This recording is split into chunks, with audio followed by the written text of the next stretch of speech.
Welcome, everybody. Thanks so much for the invitation to speak to you from here in Amsterdam at the Institute of Network Cultures. I'm going to present you some fragments of the latest book that also came out. I have it here. Here is the name in Spanish. And so it's published by Bellaterra Editions in Barcelona, and I'm going to read some fragments in English. I apologize for my Spanish is not good enough. I can understand a fair bit, but I'm not yet ready to read a text in Spanish. All right. And let's look at the slides stuck on the platform. Let's dive into social media wariness, the cause of our tired eyes. What are the techniques of resignation that we are exposed to? The blissful ignorance after browsing an entire ecosystem of narratives is not surprising. Culture is a pendulum, and the pendulum is swaying. The organized optimism, hard-coded in online advertisements and other forms of algorithmic advice, turned out to be merely producing anxiety.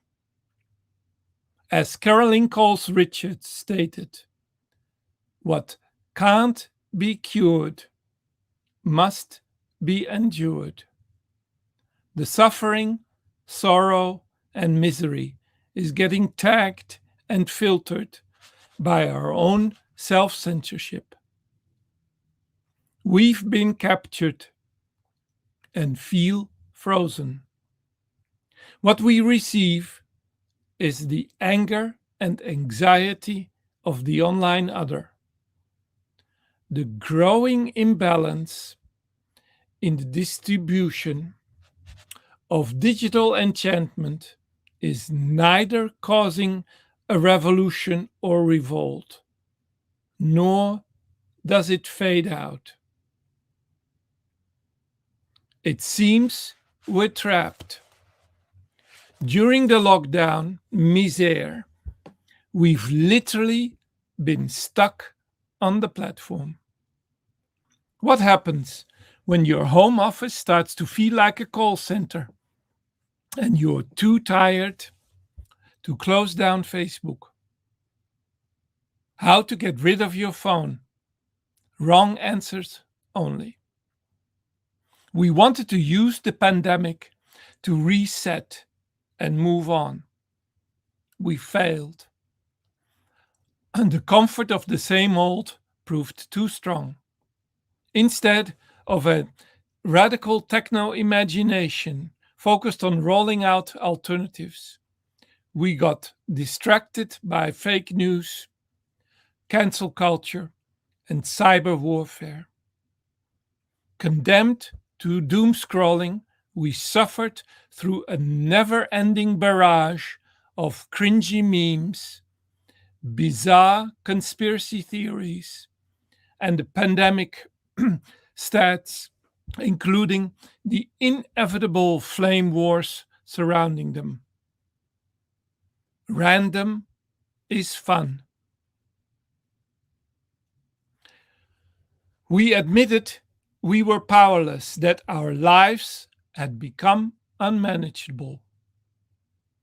This is a quote from the confession of step number 1 in Alcoholic Anonymous 12 steps. And it is here that Stuck on the Platform also begins. As you and I are not able to resolve platform dependency.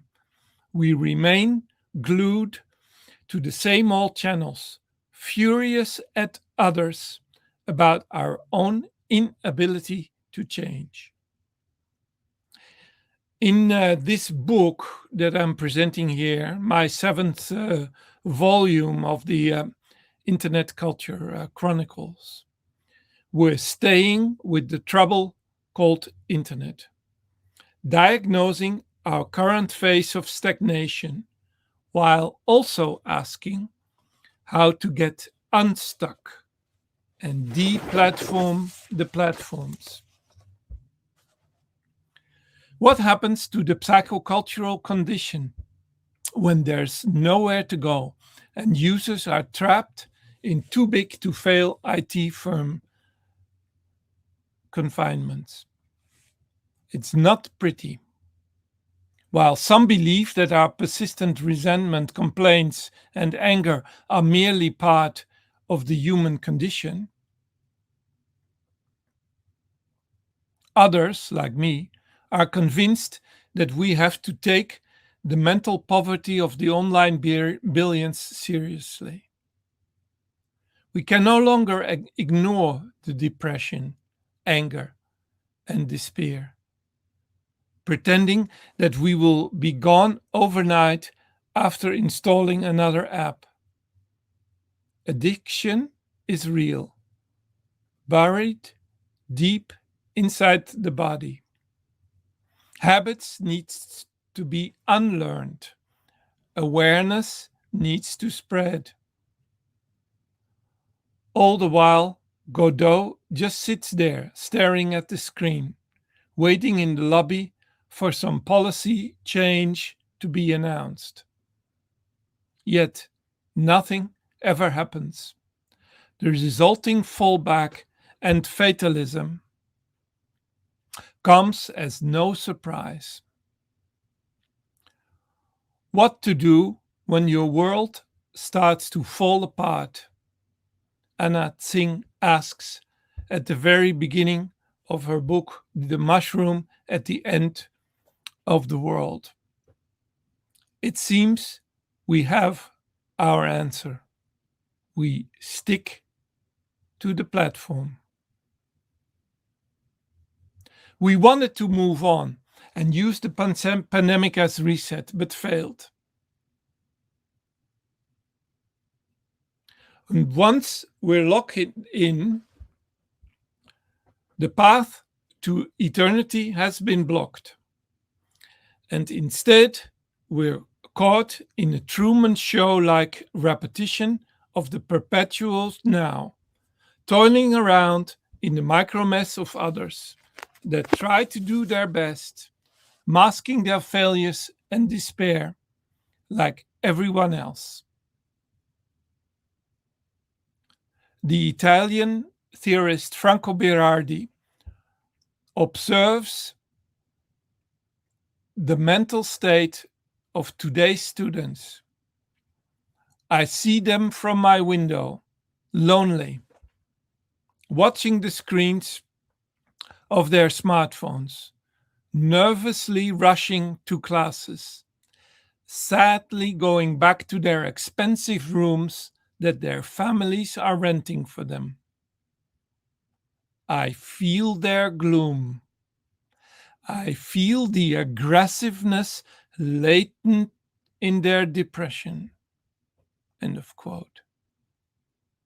In the social media era, the Oblomov position is not an option, in particular for those that cannot economically afford to get stuck in the abyss. The design is elegantly forcing to engage, make choices, click, agree, and respond. If only we were capable of taking action and making decisions. We experience the sadness of online existentialism minus the absurdity. If only the Austrian theorist Robert Faller's notion of interpassivity was ever really implemented in code, instead of being yet another Austrian idea. We would indulge in a permanent state of indolent apathy.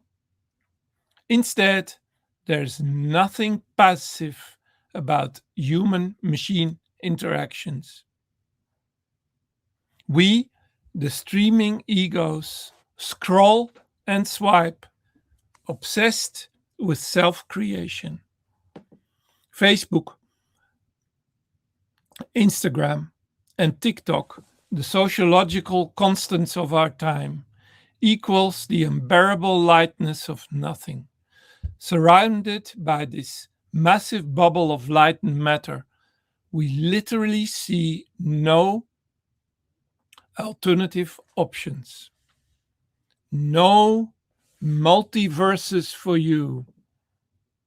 Jailed in the digital monad, you are free to dream about as many worlds as you like. Being unsocial, as the Italians call it, the Zen status of detachment is an ontological impossibility. We're never really lurking. Our presence is always noted, and we can therefore never truly enjoy the secretive voyeur status. Interaction is our tragic existence. Instead, we're constantly asked to upgrade, fill in forms, and rank our taxi drivers.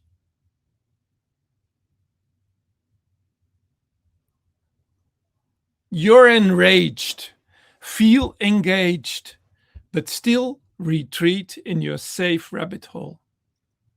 When you're feeling tired and nothing seems helpful, you've reached the end of the downward spiral. You ignore the signs and will pay dearly. But for now, nothing matters much. What happens when your social graph falls flat and you have nothing to talk about? You forget to like or follow and no longer respond to text. The network around you collapses, but you feel incapable to act. Is this the joy of missing out? The epic shit of others no longer impresses. The perfectionism has killed you, and now you are face to face with an empty bucket list. Ducking tired, bored with Reddit, Facebook, and all the other apps, and nowhere else to go. It's damn sure you've lost interest in everything you were once passionate about. We've arrived at the stage Bernard Stiegler characterized as symbolic misery. Driven by cognitive downgrading, this is a condition that, according to Stiegler, can be traced back to the launch of the web in 1993. This condition led to a new stage of proletization, which he also describes as an era of symbolic stupidity due to automated decision-making. The resulting stupor is caused by a series of technological shocks brought on by the four GAFA horsemen of the apocalypse. Shocks aiming to disintegrate the societies that emerged from the Aufklärung, the Enlightenment. The result is net blues, a form of disenchantment, and I quote, suffered by those who believed in the promises of the digital era, as Stiegler writes. I would also like here to briefly focus on a specific feeling I dealt with in my previous book, Sad by Design. In his 2018 10 Arguments for Deleting Your Social Media Accounts Right Now, Jaron Lanier asks, I quote, "Why do so many famous tweets end with the word sad?" Lanier associates the words with a lack of real connection. Why must people accept manipulation by a third party as the price of a connection, he asks. According to Lanier, sadness appears in a response to, I quote, unreasonable standards for beauty or social status or vulnerability to trolls. Google and Facebook know how to utilize emotions more readily, leading to the new system-wide goal. Find personal ways to make you feel bad. There's no single way to make everybody unhappy. Compared to others, your ranking is low, and this makes you sad. Even technological sadness is a style, but a cold one. The sorrow, no matter how short, is real. This is what happens when we can no longer distinguish between telephone and society. If we can't freely change our profile and feel too weak to delete the app, we're condemned to feverishly check for updates during the brief in-between moments of our busy lives. In a split second, the real-time machine has teleported us out of our current situation and onto another playing field, filled with mini reports we quickly have to investigate. Omnipresent social media places a claim on our elapsed time, our fractured lives. We are all sad in our very own way. As there are no lulls or quiet moments anymore, the result is fatigue, depletion, and a loss of energy. We're becoming obsessed with waiting. How long have you been forgotten by your loved ones? Time, meticulously measured on every app, tells us right to our face. Chronos hurts. Should I post something to attract attention and show that I'm still here? Nobody likes me anymore. As the random messages keep relentlessly piling in, there's no way to hold them. Take a moment and think it all through. Delacroix once declared that every day which is not noted is like a day that does not exist. Diary writing used to fulfill that task. Elements of early blog culture tried to update the diary form for the online realm, but that moment has now passed. Unlike the blog entries of the web, social media have surpassed the summary state of the diary in a desperate attempt to keep up with the real-time regime. Instagram stories, for example, bring back the nostalgia of an unfolding chain of events and then disappear at the end of the day, like a revenge act, a satire of ancient sentiments gone by. Storage will make the pain permanent. Better forget about it and move on. In this online context, sadness appears as a short moment of indecisiveness, a flash that opens up the possibility of a reflection. The frequently used sad label is a vehicle, a strange attractor to enter the liquid mess called social media. Sadness is a container. Each and every situation, also this one, can potentially be qualified as sad. For instance, it's sad that I'm here in Amsterdam and not with you in Mexico City. I mean, this is an obvious one. Through this mild form of suffering, we enter the blues of being in the world. When something is sad, things around it become gray. You trust the machine because you feel you're in control of it.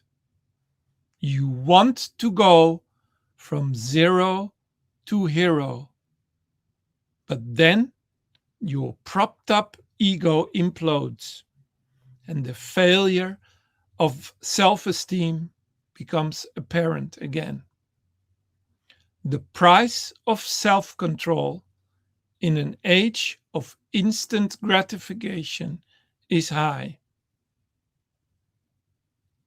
We long to revolt against the restless zombie inside us, but we don't know how. Our psychic armor is thin and eroded from within, open to behavioral modifications, as the industry calls it. Sadness arrives at the point when we're exhausted by the online world. After yet another app session in which we failed to make a date, purchased a ticket, and did a quick round of video, the post-dopamine mood hits us hard. The sheer busyness and self-importance of the world makes you feel joyless. After a dive in the network, we're drained and feel socially awkward. The swiping finger is tired, and we have to stop. We should be careful to distinguish sadness from anomalies such as suicide, depression, and burnout. Everything can be called sad, but not everyone is depressed. Much like boredom, sadness is not a medical statement, a condition. Though never say never, because sadness can of course be turned into one. No matter how brief and mild, sadness is the default mental state of the online billions. It is the original intent. If its original intensity gets dissipated, it seeps out, becoming a general atmosphere, a chronic background condition. Occasionally, for a brief moment, we feel the loss. A seething rage emerges.